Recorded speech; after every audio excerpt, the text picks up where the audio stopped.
I mean, one of the questions that customers are going to ask is they've got all of this data, whether it be in their SAP system or their legacy system, and typically because they've been going years with this data, the quality of the data gets poor. How do you help with that? Well, again, understanding what poor means, what poor is, and what impact it could have on the new business process. Poor quality data may be fine for some companies in certain areas. There are certain aspects of a business process which absolutely need high quality data. So it's actually trying to work out where to spend your time on the quality, which is important.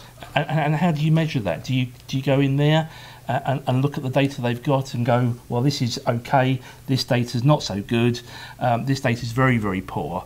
So do you assess that? Yeah, and that's all about data audit, profiling, working with the business users to actually help them understand the impact of quality on the new business process.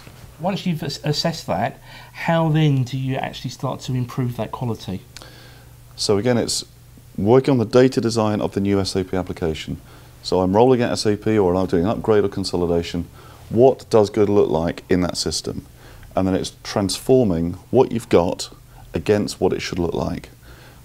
Key quality indicators to actually help the business understand, is the data improving and the levels of quality of that data, and then as part of our data design portal, or migration design portal, they can flag which bits of data are high importance for quality and which are less important, and where to put the focus. Do you find, certainly with an SAP system, that data is poorer quality in certain modules than others? Again, it depends on the industry. So as a rule, no. Every business is different.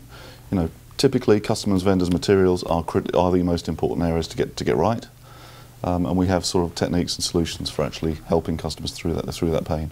And have you found customers that have got a huge amount of poor quality data? Oh yes, and then it's a question of prioritising which bits to get right.